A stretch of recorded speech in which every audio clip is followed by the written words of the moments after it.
कहानी की शुरुआत होती है एक साइंटिस्ट विल रोडमैन से। विल एक बड़ी लैब में अल्जाइमर जैसी खतरनाक बीमारी का इलाज ढूंढने की कोशिश कर रहा होता है। दरअसल उसके पिता चार्ल्स रोडमैन खुद इस बीमारी से जूझ रहे होते हैं। अल्जाइमर एक ऐसी बीमारी होती है जिसमें इंसान धीरे धीरे अपनी याददाश्त खोने लगता है और आखिर में अपने करीबियों को भी पहचानना बंद कर देता है। विल अपने पिता को इस हालत में टूटते हुए नहीं देख पा रहा था, इसीलिए वह दिन रात मेहनत करके एक ऐसी दवा तैयार करता है जिसका नाम होता है ALZ112। विल को उम्मीद होती है कि यह दवा इंसानों की याददाश्त वापस ला सकती है और अल्जाइमर का इलाज बन सकती है, लेकिन इस दवा को सीधे इंसानों पर इस्तेमाल करना बहुत बड़ा खतरा था। इसीलिए सबसे पहले इस दवा का टेस्ट एक फीमेल चिंपैंजी पर किया जाता है जिसका नाम होता है ब्राइट आइज। जैसे ही ब्राइट आइज को ये दवा दी जाती है, उसके अंदर कमाल का बदलाव दिखने लगता है। वह पहले से ज्यादा तेज, समझदार और अलर्ट हो जाती है। उसका दिमाग किसी आम जानवर की तरह नहीं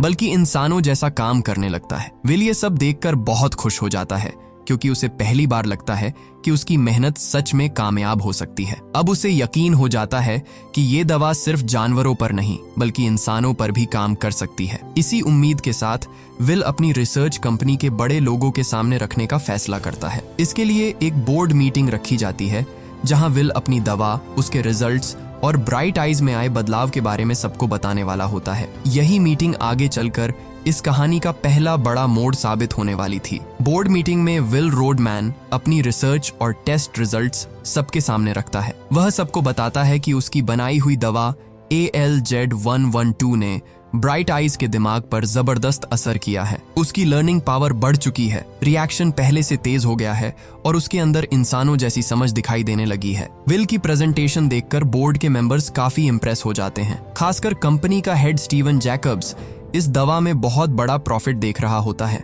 उसे लगता है कि अगर ये दवा इंसानों पर काम कर गई तो उनकी कंपनी पूरी दुनिया में फेमस हो जाएगी। लेकिन उसी समय दूसरी तरफ लैब के अंदर ब्राइट आइज को दिखाया जाता है। एक वर्कर उसे उसके सेल से निकालकर दूसरी जगह ले जाना चाहता है, लेकिन आज ब्राइट आइज का बिहेवियर बहुत अलग होता है। वह अपने सेल से बाहर आने को तैयार ही नहीं होती। वर्कर उसे जबरदस्ती बाहर निकालने की कोशिश करता है और तभी ब्राइट आइज अचानक बेकाबू हो जाती है। अगले ही पल वह अपने सेल से बाहर निकलती है और पूरे लैब में भगदड़ मचा देती है। रास्ते में जो भी आता है वह उसे हटाती हुई तेजी से आगे बढ़ती जाती है। साइंटिस्ट्स और वर्कर्स अपनी जान बचाकर इधर उधर भागने लगते हैं। ब्राइट आइज गुस्से में सीधे उसी रूम की तरफ बढ़ती है जहां विल बोर्ड मेंबर्स को प्रेजेंटेशन दे रहा होता है। विल उसे देखकर रोकने की कोशिश करता है, लेकिन ब्राइट आइज अब किसी की बात सुनने की हालत में नहीं होती। वह ग्लास तोड़ते हुए मीटिंग रूम तक पहुंच जाती है। बोर्ड मेंबर्स डर के मारे पीछे हट जाते हैं। इससे पहले कि ब्राइट आइज किसी और को नुकसान पहुंचा पाती, गार्ड्स तुरंत गन निकालते हैं और उसे गोली मार देते हैं। ब्राइट आइज वहीं गिर जाती है और उसकी मौत हो जाती है। ये सब देखकर पूरी कंपनी में हड़कंप मच जाता है। स्टीवन जैकब्स और बाकी लोग मान लेते हैं कि विल की दवा की वजह से ब्राइट आइज ने अपना कंट्रोल खो दिया था। उन्हें लगता है कि ये एक्सपेरिमेंट फेल हो चुका है और अगर ये बात बाहर गई तो कंपनी की रेप्यूटेशन खत्म हो जाएगी। इसी डर की वजह से स्टीवन तुरंत ऑर्डर देता है कि लैब में जितने भी चिंपैंजीज पर यह दवा टेस्ट की गई है उन सबको खत्म कर दिया जाए। विल ये सुनकर शॉक हो जाता है। वह स्टीवन को समझाने की कोशिश करता है कि दवा में कोई प्रॉब्लम नहीं है। ब्राइट आइज के ऐसे बिहेवियर के पीछे जरूर कोई और वजह होगी, लेकिन स्टीवन उसकी एक भी बात नहीं सुनता। वह साफ कह देता है कि प्रोजेक्ट बंद होगा और सारे टेस्ट सब्जेक्ट्स खत्म कर दिए जाएंगे। विल अंदर से टूट जाता है क्योंकि उसकी कई सालों की मेहनत एक ही पल में खत्म हो चुकी थी। लेकिन जब विल उदास होकर लैब के अंदर जाता है तभी एनिमल हैंडलर रॉबर्ट फ्रैंकलिन उसके पास आता है। फ्रैंकलिन उसे बताता है कि ब्राइट आइज पागल नहीं हुई थी। वह इसलिए गुस्से में थी क्योंकि उसने उसी समय एक बच्चे को जन्म दिया था। वह अपने बच्चे को अकेला छोड़कर कहीं नहीं जाना चाहती थी। ये सुनकर विल हैरान रह जाता है। अब उसे समझ आता है कि ब्राइट आइज का गुस्सा दवा की वजह से नहीं बल्कि अपने बच्चे को बचाने की वजह से था। फ्रैंकलिन आगे बताता है कि उसने बाकी चिंपैंजीज को तो खत्म कर दिया, लेकिन ब्राइट आइज के छोटे बच्चे को नहीं मार पाया। वह बच्चा अभी भी लैब में छुपा हुआ है और अगर स्टीवन को उसके बारे में पता चल गया तो वह उसे भी मरवा देगा। विल उस छोटे बच्चे को देखता है। वह बिल्कुल इनोसेंट होता है, लेकिन उसकी आंखों में अलग ही समझ दिखाई दे रही होती है। विल समझ जाता है कि ये बच्चा आम चिंपैंजी नहीं है क्योंकि उसकी मां पर ALZ112 का असर हुआ था और शायद वही असर इस बच्चे में भी आ चुका है। इसीलिए विल उसे लैब में मरने के लिए नहीं छोड़ता। वह बिना किसी को बताए उस छोटे चिंपैंजी को अपने साथ घर ले आता है। यही छोटा बच्चा आगे चलकर सीजर बनने वाला था। अब विल उस छोटे चिंपैंजी को अपने घर ले आता है। घर पर जब उसके पिता चार्ल्स रोडमैन उस बच्चे को देखते हैं तो उनके चेहरे पर एक अलग ही खुशी आ जाती है। चार्ल्स पहले से अल्जाइमर की वजह से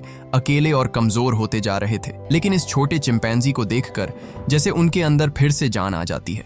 सबसे हैरानी की बात यह होती है कि बच्चा छोटा जरूर था, लेकिन उसका दिमाग किसी आम जानवर जैसा बिल्कुल नहीं था। वह हर चीज को बहुत ध्यान से देखता था, समझता था और बहुत जल्दी सीख भी जाता था। विल समझ जाता है कि उसकी माँ ब्राइट आइज पर हुए एक्सपेरिमेंट का असर इस बच्चे पर भी आया है। धीरे धीरे वह चिंपैंजी चार्ल्स के साथ रहने लगता है। चार्ल्स भी उसे अपने बच्चे की तरह मानने लगते हैं और प्यार से उसका नाम रखते हैं सीजर। अब समय गुजरता है और सीजर विल के घर में बड़ा होने लगता है। 3 साल बाद सीजर पहले से कहीं ज्यादा इंटेलिजेंट हो चुका होता है। वह घर के छोटे मोटे काम समझने लगता है, गेम्स खेलता है, बुक्स पढ़ता है और इशारों से अपनी बात भी बताने लगता है। उसकी लर्निंग स्पीड इतनी तेज होती है कि विल खुद उसे देखकर हैरान रह जाता है। लेकिन सीजर के अंदर एक कमी अब भी रहती है। वह इंसानों की हर बात समझ सकता था, लेकिन इंसानों की तरह बोल नहीं सकता था। फिर भी उसकी आंखों और इशारों से साफ पता चलता था कि वह किसी आम एनिमल से बहुत अलग है। उधर दूसरी तरफ चार्ल्स की हालत धीरे धीरे खराब होती जा रही होती है। अल्जाइमर की वजह से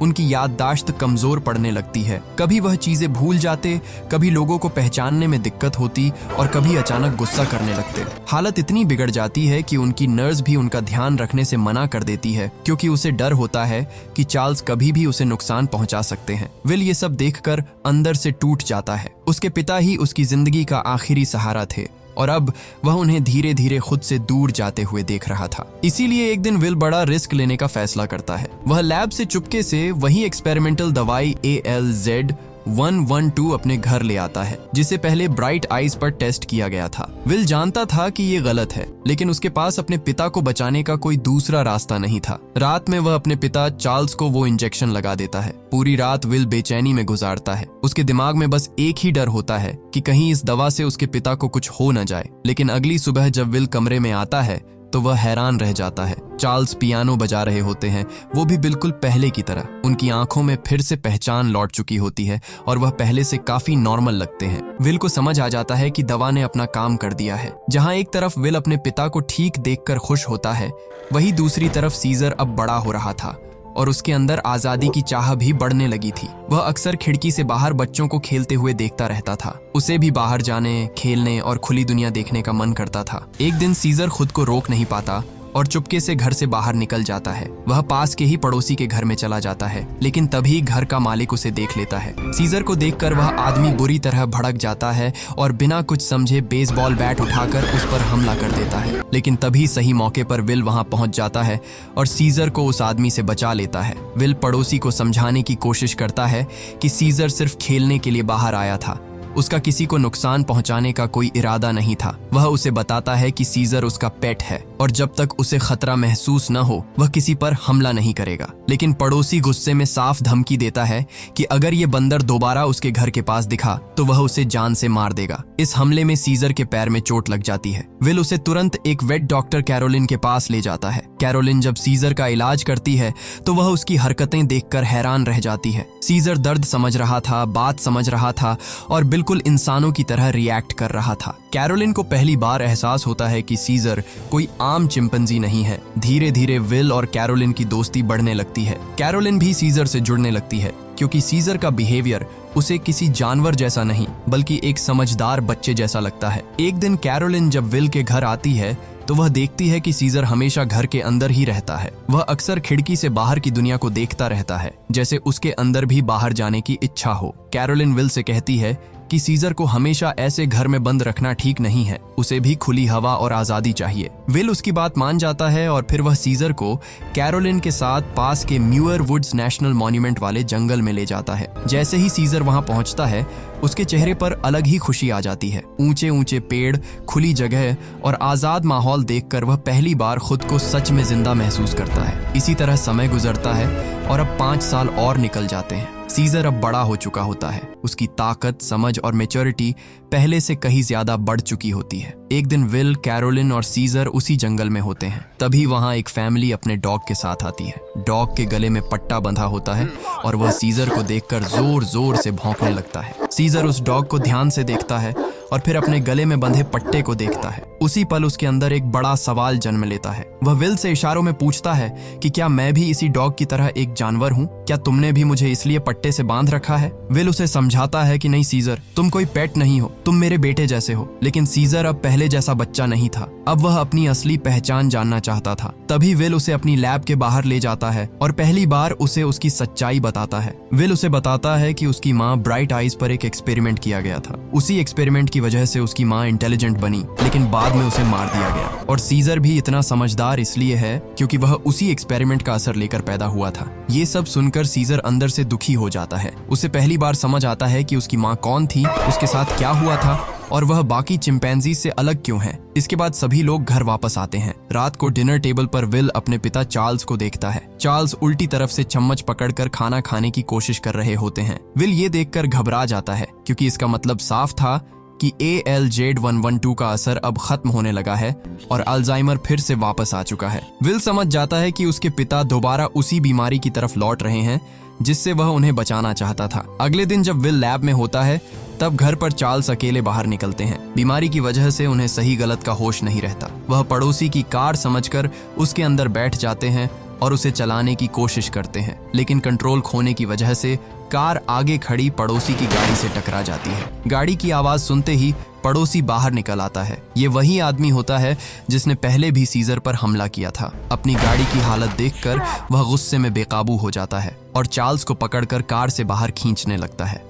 चार्ल्स खुद अपनी हालत की वजह से कुछ समझ नहीं पा रहे होते, लेकिन पड़ोसी उनके साथ बदतमीजी करने लगता है। घर के अंदर से सीजर ये सब देख रहा होता है। वह विल के पिता को हमेशा अपने परिवार की तरह मानता था, इसलिए चार्ल्स के साथ ऐसा होते देख उसका गुस्सा फूट पड़ता है। सीजर तुरंत बाहर दौड़ कर आता है और उस आदमी पर हमला कर देता है। वह उसे जमीन पर गिरा देता है और गुस्से में उसकी उंगली काट लेता है। ये सीन देखकर आसपास के लोग डर जाते हैं क्योंकि अब पहली बार सीजर ने किसी इंसान को सीरियस नुकसान पहुंचाया था। इसके कुछ दिन बाद वह पड़ोसी सीजर के खिलाफ कंप्लेंट कर देता है। मामला कोर्ट तक पहुंचता है और फिर फैसला सुनाया जाता है कि सीजर को अब विल के घर में नहीं रखा जा सकता। एनिमल कंट्रोल टीम आती है और सीजर को जबरदस्ती सैन ब्रूनो प्राइमेट शेल्टर ले जाती है, जहां पहले से कई एप्स बंद होते हैं। जब सीजर वहां पहुंचता है तो शुरुआत में उसे लगता है कि शायद विल उसे किसी नई जगह खेलने के लिए लाया है, लेकिन जैसे ही उसे केज के अंदर बंद किया जाता है और विल बाहर जाने लगता है, सीजर को समझ आने लगता है कि अब कुछ गलत हो रहा है। वह घबराकर विल की तरफ दौड़ता है और इशारों में उसे कहता है कि मुझे यहाँ मत छोड़ो, मुझे अपने साथ घर ले चलो। विल भी उसे इस हालत में देखकर टूट जाता है, लेकिन कोर्ट के ऑर्डर की वजह से उसके पास कोई रास्ता नहीं होता। वह मजबूरी में सीजर से कहता है कि अभी उसे यही रहना होगा। सीजर ये सुनकर बिल्कुल शांत हो जाता है। उसे पहली बार महसूस होता है कि जिस इंसान को वह अपना परिवार मानता था वही उसे एक पिंजरे में छोड़कर जा रहा है। उधर विल के पिता चार्ल्स की हालत और ज्यादा खराब हो चुकी होती है। अल्जाइमर उन्हें पूरी तरह अपनी गिरफ्त में ले चुका था। विल एक साइंटिस्ट होकर भी अपने पिता को बचा नहीं पा रहा था और यही बात उसे अंदर से खाई जा रही थी। अब विल फैसला करता है कि वह इस बीमारी का इलाज किसी भी हालत में ढूंढ कर रहेगा। वह अपने बॉस स्टीवन जैकब्स से मिलता है और उसे बताता है कि ALZ112 ने उसके पिता पर काम किया था, लेकिन कुछ समय बाद उसका असर खत्म हो गया। विल कहता है कि अगर वह इस दवाई को और स्ट्रॉन्ग बना दे तो शायद अल्जाइमर का परमानेंट इलाज मिल सकता है। स्टीवन जैकब्स पहले तो सोचता है, लेकिन इस दवा में उसे फिर से बहुत बड़ा बिजनेस दिखाई देता है, इसलिए वह विल को एक आखिरी मौका देता है। दूसरी तरफ सीजर शेल्टर के अंदर बिल्कुल अकेला पड़ चुका होता है। वह विल के वापस आने का इंतजार करता रहता है। उसे उम्मीद होती है कि विल आएगा और उसे फिर से अपने घर ले जाएगा, लेकिन हर गुजरते दिन के साथ उसकी उम्मीद टूटने लगती है। वहां उसे जो खाना दिया जाता है वह बेहद खराब होता है। जब वह खाना नहीं खाता तो शेल्टर में काम करने वाला डॉज लैंडन उसे डराता और टॉर्चर करता है। सीजर पहली बार समझता है कि इंसानों की दुनिया में उसके लिए प्यार से ज्यादा कैद और दर्द है। अकेलेपन में सीजर दीवार पर चौक से एक खिड़की बनाता है। ये वही खिड़की होती है जिससे वह विल के घर में बैठकर बाहर की दुनिया देखा करता था। उस ड्राइंग से साफ पता चलता है कि सीजर अपने घर, अपनी आजादी और अपनी पुरानी जिंदगी को कितना याद कर रहा है। इधर विल लैब में दिन रात मेहनत करता है और आखिरकार ALZ112 से भी ज्यादा पावरफुल नई दवाई बना लेता है, जिसका नाम होता है ALZ112। इस बार टेस्ट के लिए एक नए चिंपैंजी को तैयार किया जाता है, जिसका नाम होता है कोबा। लेकिन इंजेक्शन देने से पहले लैब में एक छोटी सी गलती हो जाती है। प्रेशर की वजह से पाइप से दवाई की गैस बाहर निकलती है और वहां मौजूद वर्कर रॉबर्ट फ्रैंकलिन बिना मास्क के उस गैस को सांस के साथ अंदर ले लेता है। फ्रैंकलिन को उस वक्त इसका अंदाजा नहीं होता कि ये छोटी सी गलती आगे चलकर पूरी दुनिया के लिए कितनी बड़ी तबाही बनने वाली है। इसके बाद किसी तरह कोबा को ALZ112 दिया जाता है। कुछ ही देर में उसके अंदर भी बदलाव दिखने लगता है। उसका बिहेवियर बदल जाता है और वह पहले से कहीं ज्यादा इंटेलिजेंट हो जाता है। विल को लगता है कि उसकी नई दवा भी काम कर गई है, लेकिन उसे ये नहीं पता था कि यही दवा इंसानों के लिए मौत बन चुकी है। इस टेस्ट के बाद साफ हो जाता है कि विल की नई बनाई हुई दवाई ALZ112 भी काम कर रही है। कोबा के अंदर भी इंटेलिजेंस बढ़ने लगती है और ये देखकर विल को लगता है कि शायद इस बार वह अल्जाइमर का परमानेंट इलाज ढूंढ चुका है। इस कामयाबी के बाद विल और कैरोलिन दोनों सीजर से मिलने सैन ब्रूनो प्राइमेट शेल्टर पहुंचते हैं, लेकिन वहां जाकर विल जो देखता है उससे उसका गुस्सा फूट पड़ता है। सीजर को एक छोटे से केज में बंद करके रखा गया होता है और उसके हाथ पर चोट के निशान भी दिखाई दे रहे होते हैं। विल तुरंत वहां के लोगों पर भड़क जाता है और उन्हें साफ धमकी देता है कि अगर सीजर के साथ दोबारा ऐसा बिहेवियर हुआ तो वह इस पूरी जगह को बंद करवा देगा। उधर सीजर, जो इतने दिनों से अकेला और उदास बैठा था, विल को देखते ही उसकी आंखों में चमक आ जाती है। उसे लगता है कि शायद आज विल उसे वापस घर ले जाने आया है, लेकिन विल उसे समझाता है कि कोर्ट की परमिशन के बिना वह उसे अभी घर नहीं ले जा सकता। उसे कुछ दिन और यही रहना होगा। ये सुनते ही सीजर का चेहरा उतर जाता है। वह समझ जाता है कि विल इस बार भी उसे लेने नहीं आया। विल और कैरोलिन वहां से चले जाते हैं और सीजर फिर से उसी केज में अकेला रह जाता है। अब सीजर के अंदर विल और इंसानों को लेकर भरोसा धीरे धीरे टूटने लगता है। उसे अपना घर, चार्ल्स और वो खिड़की याद आती है जहां से वह बाहर की दुनिया देखा करता था। दूसरी तरफ जब विल घर वापस आता है तो अपने पिता चार्ल्स की हालत देखकर घबरा जाता है। चार्ल्स अब पूरी तरह कमजोर हो चुके होते हैं। विल उन्हें अपनी नई दवाई ALZ112 देने की कोशिश करता है, लेकिन चार्ल्स उसे रोक देते हैं। वह विल से कहते हैं कि अब कोई फायदा नहीं, क्योंकि अब उनका समय आ चुका है। कुछ ही देर बाद चार्ल्स वहीं दम तोड़ देते हैं। विल अपने पिता को खोकर पूरी तरह टूट जाता है। अब उसकी जिंदगी में न चार्ल्स बचे थे और न ही सीजर उसके साथ था। सीजर ही अब उसका आखिरी सहारा था। इसीलिए विल बहुत सारे पैसे लेकर फिर से शेल्टर पहुंचता है। वहां का ओनर जॉन लैंडन पहले तो सीजर को छोड़ने से मना कर देता है, लेकिन पैसे देखकर मान जाता है। विल तुरंत सीजर के पास जाता है और प्यार से कहता है कि चलो सीजर, अब हम घर चलते हैं। लेकिन तभी सीजर विल के हाथ में रखा पट्टा देख लेता है। सीजर को उसी पल समझ आ जाता है कि विल उसे घर तो ले जाएगा, लेकिन फिर से एक पेट की तरह बांध कर रखेगा। अब सीजर पहले जैसा नहीं था। उसने इंसानों की कैद, उनका डर और उनका असली चेहरा देख लिया था। इसलिए सीजर खुद ही केज का गेट बंद कर देता है और विल के साथ जाने से मना कर देता है। विल हैरान रह जाता है, लेकिन सीजर अब अपना फैसला कर चुका था। वह सिर्फ अपनी आजादी नहीं चाहता था, बल्कि वहां बंद हर ऐप की आजादी के लिए खड़ा होना चाहता था।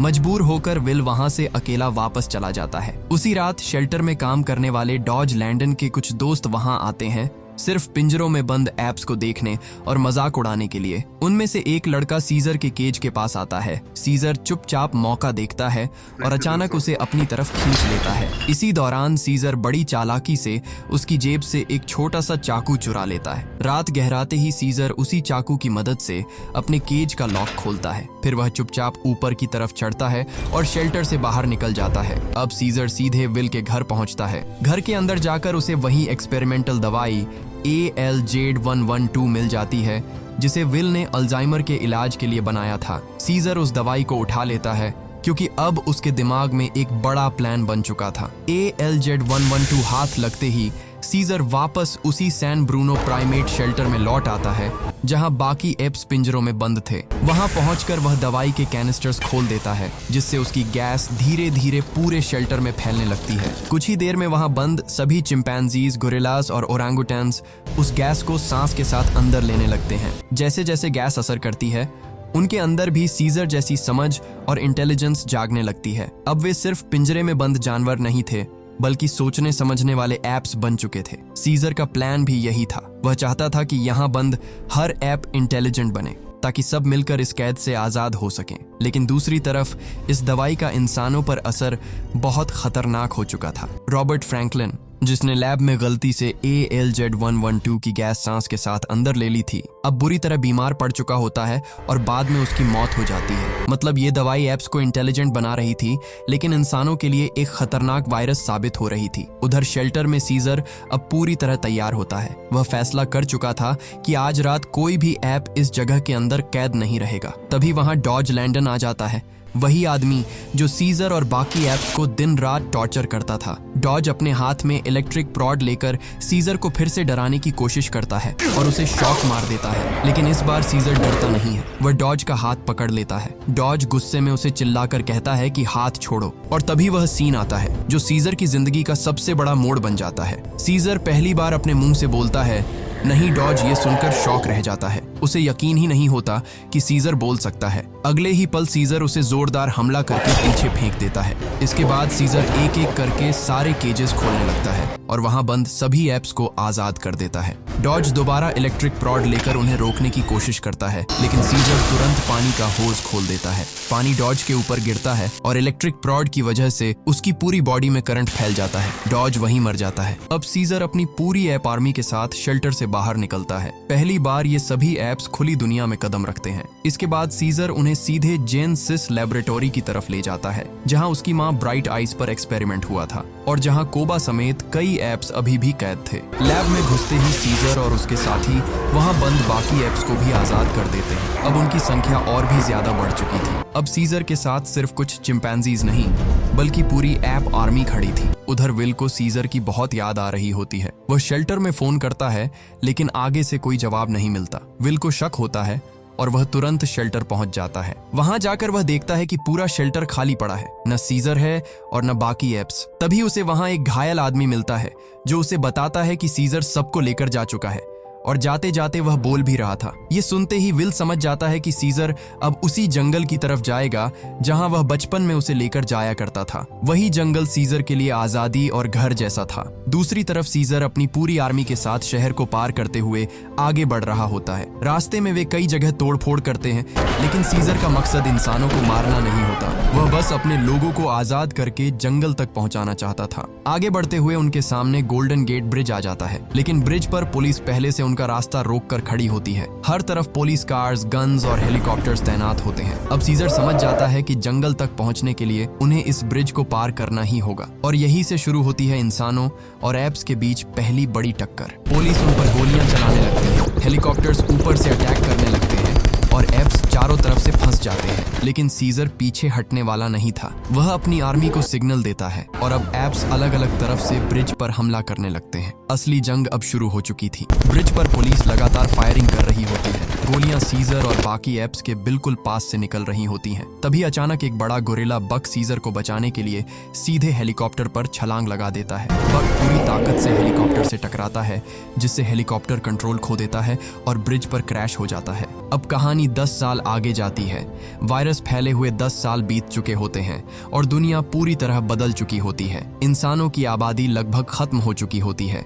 शहर वीरान पड़ चुके होते हैं, रोड्स खाली होती हैं। वहीं दूसरी तरफ एप्स की पॉपुलेशन तेजी से बढ़ चुकी होती है। जंगल अब उनका घर ही नहीं, उनकी पूरी दुनिया बन चुका था। सीजर अब पहले से ज्यादा मैच्योर, पावरफुल और समझदार लीडर बन चुका होता है। उसके साथ उसकी वाइफ कॉर्नेलिया, उसका बेटा ब्लू आइज और छोटा बेटा कॉर्नेलियस भी होते हैं। एक दिन सीजर का बड़ा बेटा ब्लू आइज अपने दोस्त ऐश के साथ जंगल में होता है। तभी अचानक उनके सामने एक इंसान आ जाता है। वो इंसान अकेला नहीं होता, उसके साथ पूरी एक टीम होती है। दरअसल ये लोग जंगल के अंदर मौजूद एक पुराने हाइड्रो इलेक्ट्रिक डैम को चेक करने आए होते हैं। लेकिन जैसे ही उनमें से एक आदमी कार्वर, सीजर के बेटे ब्लू आइज और उसके दोस्त ऐश को देखता है, वह डर के मारे तुरंत गन निकाल लेता है। गन देखकर ब्लू आइज और ऐश घबरा जाते हैं और जोर जोर से चिल्लाने लगते हैं। इसी पैनिक में कार्वर गोली चला देता है और गोली सीधे ऐश को लग जाती है। गोली की आवाज पूरे जंगल में फैल जाती है और कुछ ही सेकंड्स में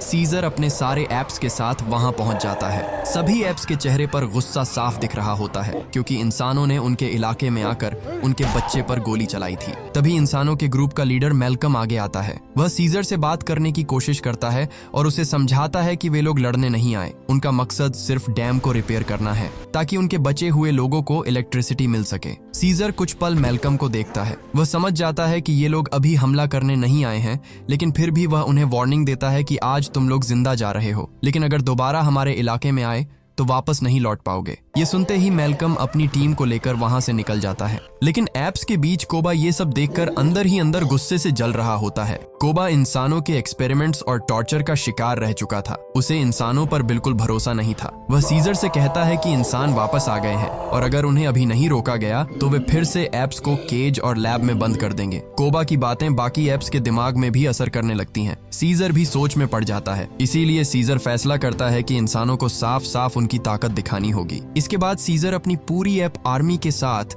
जंगल से निकलकर इंसानों की कॉलोनी की तरफ बढ़ता है। जब एप्स शहर के पास पहुंचते हैं तो वहां का नजारा बिल्कुल बदल चुका होता है। जो शहर कभी इंसानों से भरा रहता था, अब वह टूटी हुई बिल्डिंग्स, खाली रोड्स और खामोशी में डूबा हुआ था। इसी वीरान शहर के बीच सीजर अपनी पूरी आर्मी के साथ इंसानों की बस्ती में एंट्री करता है। एप्स को इतनी बड़ी संख्या में देखकर वहां मौजूद लोग डर जाते हैं। तभी मैल्कम फिर से सीजर के सामने आता है और उसे शांत करने की कोशिश करता है। वह कहता है कि हम पहले ही माफी मांग चुके हैं, हम लड़ाई नहीं चाहते। लेकिन सीजर गुस्से में साफ कहता है कि आज के बाद अगर कोई भी इंसान हमारे इलाके में आया तो वह जिंदा वापस नहीं जाएगा। पास में खड़ा कोबा इंसानों को देखकर और भी भड़क रहा होता है। वह चाहता था कि सीजर अभी यही इन बचे हुए इंसानों को खत्म कर दे, लेकिन सीजर ऐसा लीडर नहीं था। वह बिना वजह खून खराबा नहीं चाहता था, इसलिए वार्निंग देकर वह अपनी आर्मी के साथ वापस चला जाता है। दूसरी तरफ मैल्कम की परेशानी और बढ़ जाती है क्योंकि उनकी कॉलोनी पूरी तरह अंधेरे में डूबी हुई थी। मैल्कम अपने लीडर ड्राइफुस से कहता है कि उसे एक बार और कोशिश करने दी जाए, शायद सीजर उसकी बात समझ जाए। ड्राइफुस पहले मना करता है, लेकिन फिर मजबूरी में उसे इजाजत दे देता है। इसके बाद मैल्कम अपनी छोटी टीम के साथ फिर से जंगल में सीजर से मिलने पहुंचता है। वह सीजर को साफ साफ बताता है कि उनके लोग बिना इलेक्ट्रिसिटी के ज्यादा दिन सरवाइव नहीं कर पाएंगे। उन्हें सिर्फ डैम रिपेयर करना है, उसके बाद वे लोग वापस चले जाएंगे। सीजर कुछ देर सोचता है। उसे मैल्कम की बातों में झूठ कम और मजबूरी ज्यादा दिखाई देती है, इसलिए वह उन्हें एक मौका देता है, लेकिन एक कंडीशन के साथ।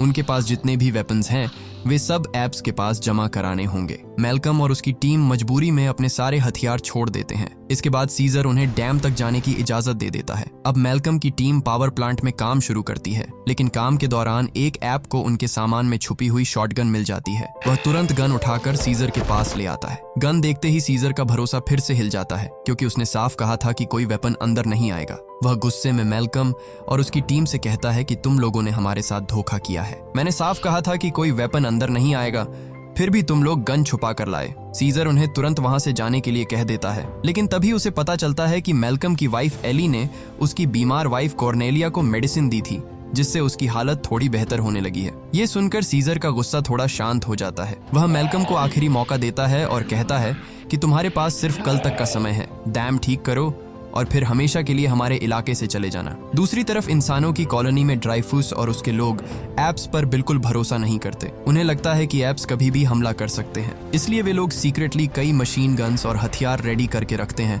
ताकि जरूरत पड़ने पर एप्स को खत्म किया जा सके। लेकिन ऊपर से ये सब कोबा देख लेता है। इंसानों के हथियार देखकर उसका गुस्सा और बढ़ जाता है।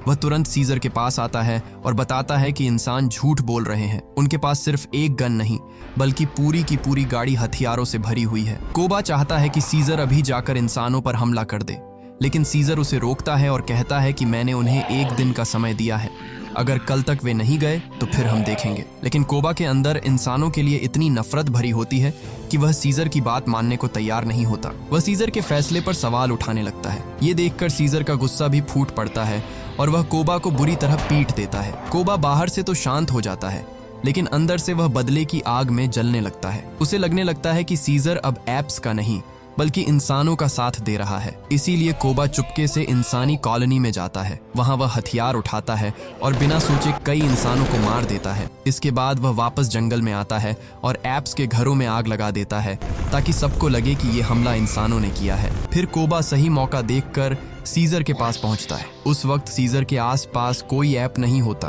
कोबा बिना देर किए गन निकालता है और सीजर को गोली मार देता है। गोली लगते ही सीजर ऊंचाई से नीचे गिर जाता है। इसके बाद कोबा बाकी एप्स के पास जाता है और उन्हें भड़काने लगता है। वह कहता है कि इंसानों ने हमारे घर जला दिए और सीजर को भी मार दिया। अब अगर हमने बदला नहीं लिया तो वे हमें फिर से केज में बंद कर देंगे। कोबा की बातें सुनकर एप्स के अंदर गुस्सा फैल जाता है। फिर कोबा खुद को नया लीडर घोषित कर देता है और सबको इंसानों के खिलाफ जंग के लिए तैयार कर देता है।